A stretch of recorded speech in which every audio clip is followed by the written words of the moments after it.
एक समय की बात है कि एक पीपल के पेड़ के नीचे एक चिड़िया अपने घोंसले में रहती थी।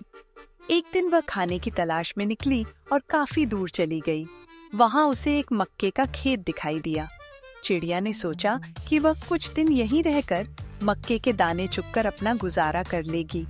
ऐसे ही कुछ महीने बीत गए और चिड़िया वहीं मक्के के खेत में रहने लगी।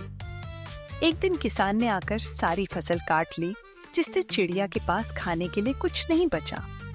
मजबूर होकर वह अपने पुराने पीपल के पेड़ के पास लौट आई। लेकिन जब उसने अपना घोंसला देखा तो उसमें एक खरगोश रहने लगा था। चिड़िया ने खरगोश से अपने घोंसले से जाने को कहा, लेकिन उसने मना कर दिया। इस बात को लेकर दोनों के बीच बहस शुरू हो गई। चिड़िया ने कहा कि वह सालों से इस पेड़ पर रह रही है और केवल कुछ दिनों के लिए गई थी। उसने यह भी कहा कि अब जब वह लौट आई है तो खरगोश को घोंसला खाली करना चाहिए।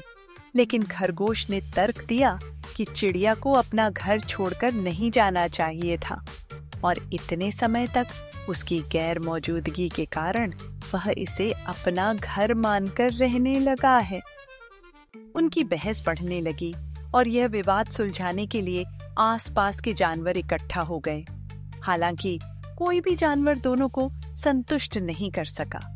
आखिरकार दोनों ने मिलकर फैसला किया कि वे किसी बुद्धिमान व्यक्ति के पास जाकर अपना मामला रखेंगे। इसी सिलसिले में वे तालाब के किनारे पहुंचे, जहां एक लोमड़ी बैठी थी। लोमड़ी ने उन्हें आते देखा और अपनी आंखें बंद कर लीं, जिससे वह ध्यान करती हुई प्रतीत हो। चिड़िया और खरगोश ने सोचा कि लोमड़ी उनके किए झगड़े का सही हल निकाल सकती है। उन्होंने अपनी अपनी समस्या लोमड़ी को बताई। लोमड़ी ने उन्हें पास बुलाया और फिर से अपनी समस्या समझाने को कहा। जैसे ही चिड़िया और खरगोश लोमड़ी के पास पहुंचे, उसने झपट्टा मारा और दोनों को खा गई।